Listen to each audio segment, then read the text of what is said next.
Lito Official. Yun, pakisuportahan natin po mga kabisnes. Opo. Meron na pong sariling YouTube channel si Kuya Vera, ay si Kuya Lito at saka si Ate Vera. Thank you po. Ano lang po, unahin nyo, Vera and Lito, no? Vera ang nauna. Baka minsan kasi Lito, Lito and Vera. Opo. Una po si Ate Vera kasi mas malaki siya. So yun na mga kabisnes, salamat po ha, supportahan natin sila. Thank you so much. Thank you po. Hi po mga kabisnes, Vera and Lito official dito. Yan. Official na po sila mga kabisnes. Opo. Na sila Thank ay you po. isa na excuse me po, isa ng vlogger. Thank you po. Sa langaran ng larangan ng YouTube channel. Thank you po. Ate Kuya. Please subscribe, like, and share. Yun o. Salamat. Naimbag daw tayo amin mga kabisnes. Kamusta po kayong lahat?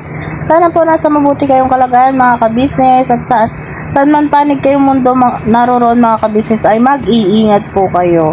Yun mga kabisnes at ako muna ay samahan nyo para sa pagtutupi. Tanghaling tapat po mga kabisnes at tapos na po ang aking gawain. So ang aking mga tupi naman ang aking haharapin mga kabisnes. Kaya samahan nyo po sana ako mga kabisnes. Yan po mga kabisnes, sobrang init ngayon. Sana po mag-iingat po tayong lahat at paglalagay po tayo na lagi ng tubig sa ating tabihan at uminom po tayo lagi.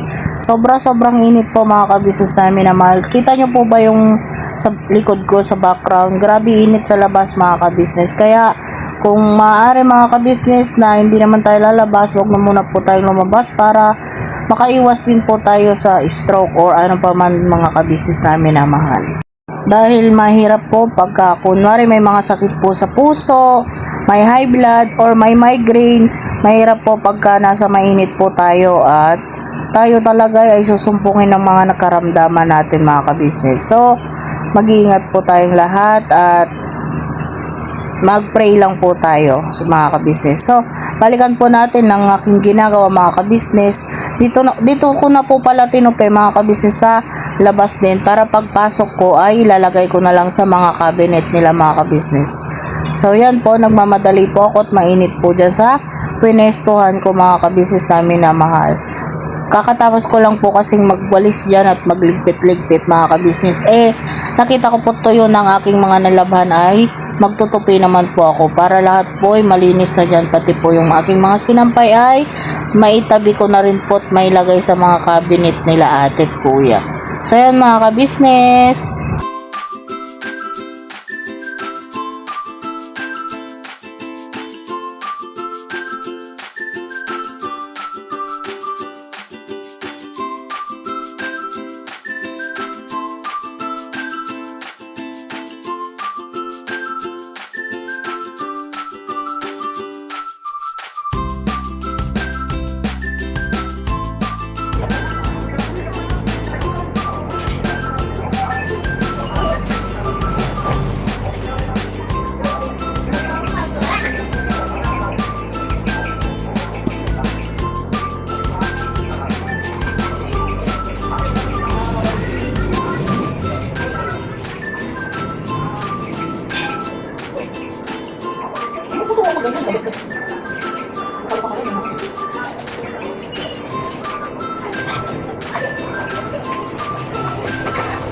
Ayun ha, patalastas lang po tayo muna sandali mga ka-business, ano? So ayun po, kami po ay dealer ng mga sewing machine. Iba-ibang klase mga sewing machine po, high speed, aging, piping, etc. Ano po, household, industrial. Meron po tayo niya mga ka-business. So dun sa mga inquiries po, paki-message nyo po yung Facebook page namin at paki-contact rin po kami sa aming cellphone number. So yun mga kabisnes namin na mahal, nakita ko ni Kuya Brian na nagpa-vlog. So kinukulit niya po ako dyan mga kabisnes namin na mahal. Kaya po, pagpasensya nyo na po ang aking Kuya Bay. Yun lumayo din po siya at may gagawin mga kabisnes. So yan po kinapunan mga kabisnes namin minamahal. Samahan nyo po ulit ako mag-prepare ng ating lulutuin mga kabisnes namin minamahal. Hulaan nyo, sili agad ang aking tinitirada.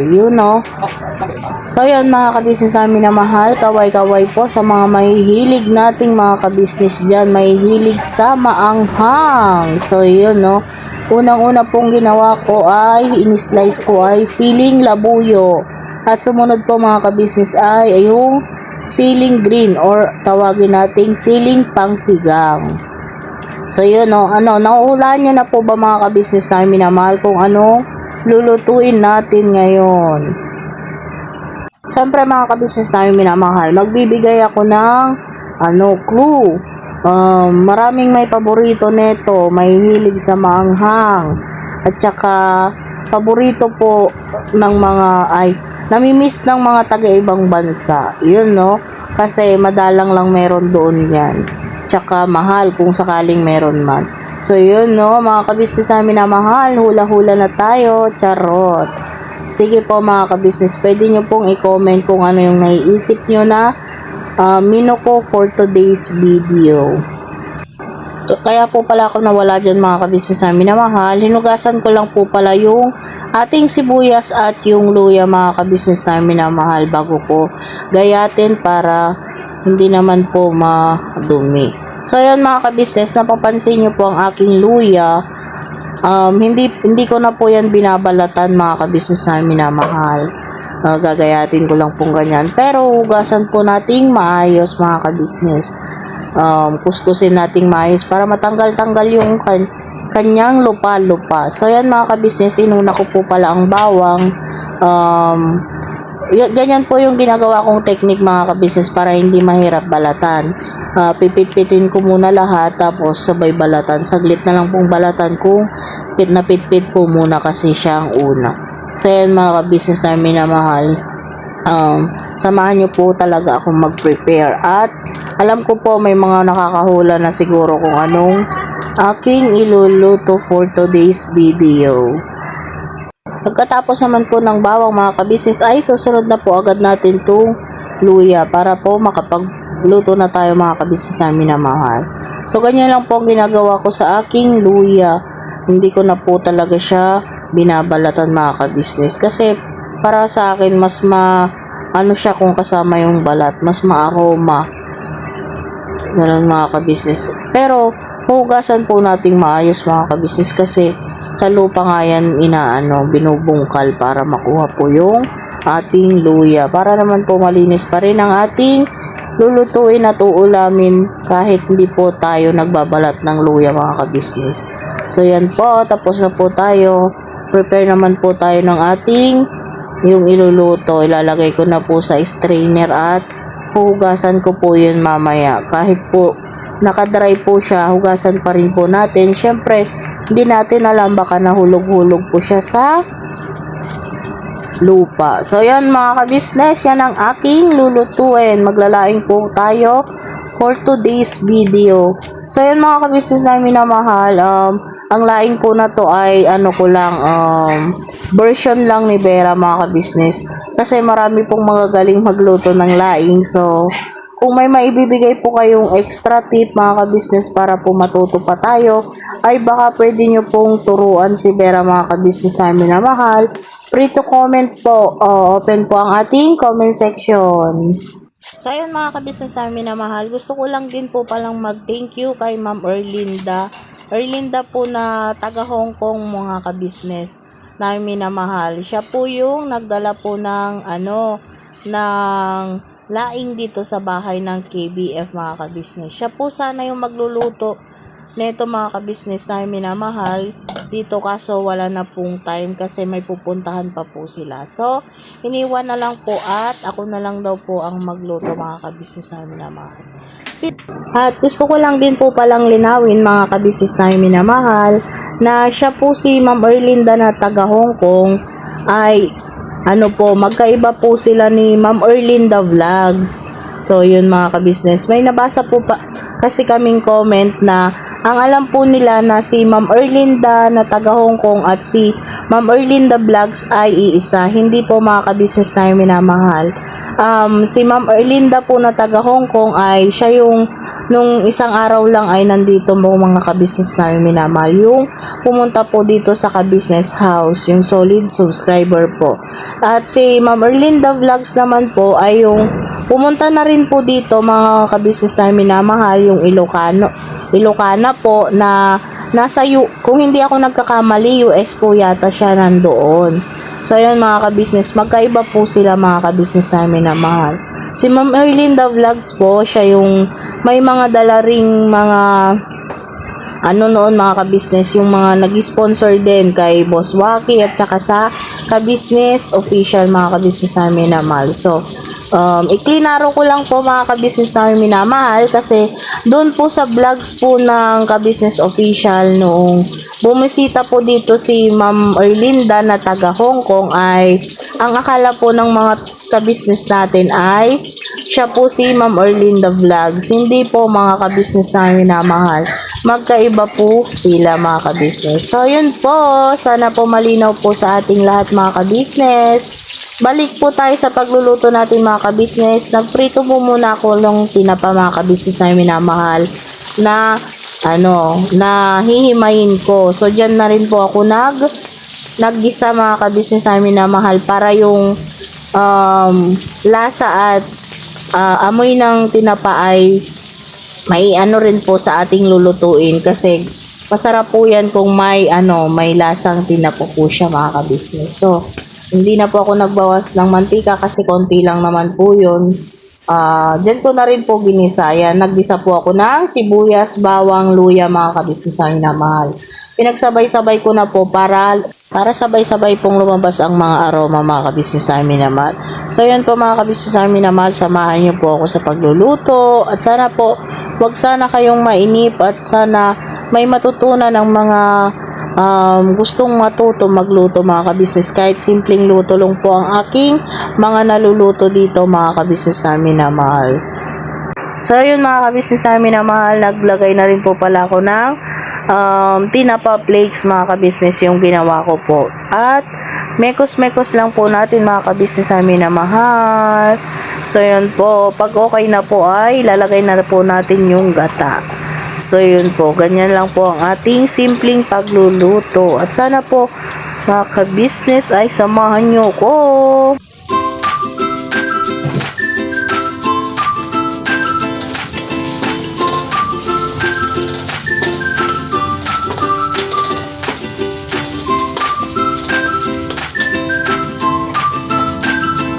So yun po mga ka-business namin minamahal, okay na po yung ating ginigisa na na tinapa flakes. So ilalagay na po natin yung gata. Ano po yan, pangalawang gata po mga ka-business namin minamahal. Inanuhan po namin ng 2 piga para po may pang po tayo sa ating laing kasi sa totoo lang mga ka-business namin minamahal, ang laing po ay matakaw po sa sa gata. So yun mga ka-business. At saka syempre mas masarap po kasi kung ang laing ay maraming gata. Ayan po, may 4 po pala akong niyog na pinapiga na mga ka-business namin minamahal. So yan, maglagay lang po tayo ng asin, ginisa mix at syempre paminta mga ka-business namin minamahal. At syempre mga ka-business namin minamahal, pag nakapaglagay na po tayo ng ating mga lalagyan ko pa po pala ng konting suka mga ka-business namin minamahal. Yan po yung yung may nakapagturo po sa akin na para raw po hindi para hindi daw po makati yung gabi. Ewan ko po, may nagturo lang din po sa akin, so ginaya ko lang din po. Baka gusto nyo pong itry din mga ka-business namin minamahal. So pagkatapos ko pong lagyan ng suka, pakuluin ko lang po mga ka-business namin minamahal. So yan, kumukulo-kulo na po, bumubulwak-bulwak na. Maya-maya po, pwede na po nating ihulog yung ating laing. So yun po. At syempre, gusto ko lang po palang sabihin sa mga ka-business nating minamahal na pag nagluto po ng laing, laanan po talaga natin ng mahaba-habang oras mga ka-business kasi mas masarap po yung pag hindi naapura yung pagluluto ng laing. So yan po mga ka-business namin na minamahal, ilalagay na po natin ang ating dahon ng gabi. So yun po mga ka-business namin minamahal. At isa pa pong tip ko mga ka-business namin minamahal, pag ako po kasi ang nagluluto ng laing hindi po ako halo ng halo mga ka-business namin minamahal. Although maghalo ka man, madalang po, hindi yung tulad ng na sobrang halong-halo talaga. Kaya po, kumakati daw yung gabi pag gaganon mga ka-business namin minamahal.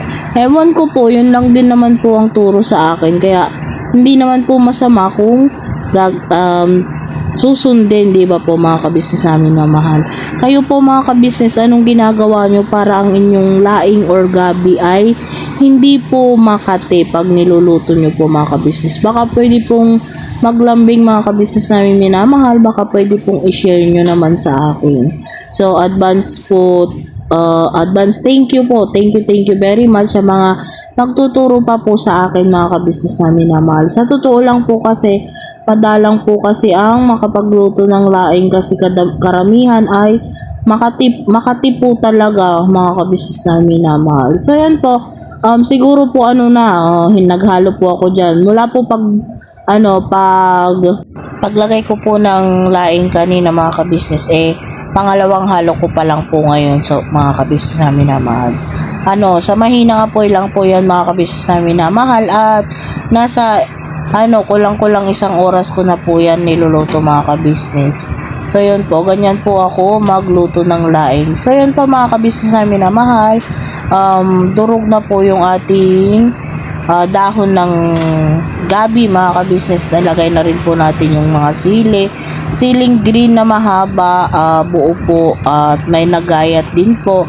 At naglagay din po tayo ng labuyo para may konting sipa po ng anghang. So yan mga kabisnes, nilagay ko na po yung unang piga po ng ating niyog. So yun mga kabisnes, yan naman po ay lulutuin natin ng mahinang apoy din po mga kabisnes. So ayan po mga kabisnes namin na mahal, sa kulang-kulang 2 oras po at eto na ang ating laing. Sana po mga kabisnes namin na mahal ay matikman nyo rin po ang aking laing na ito. So yun po, sana po saan man panig kayong mundo naroon, kuha na rin po kayo ng kanin.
Pagtulong nyo ay sigurado, pagkat mayroon kayo heart of gold.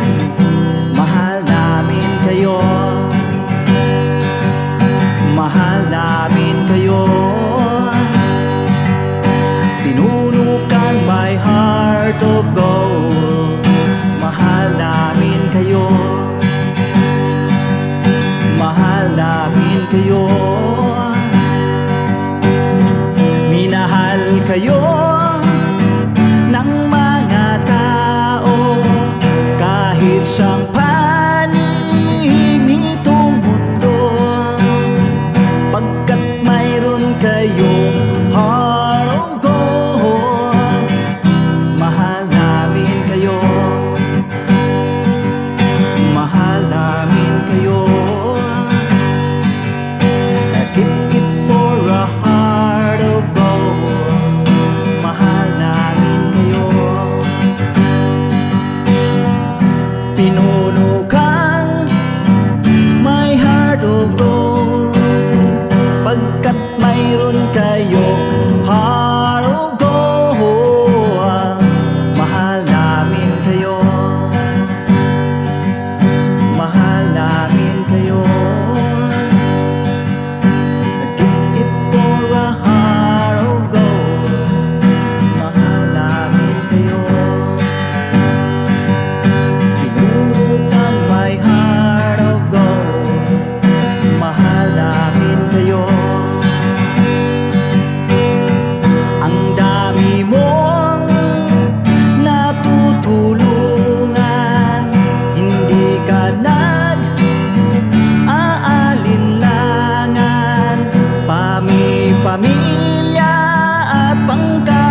namin kayo. Mahal namin kayo.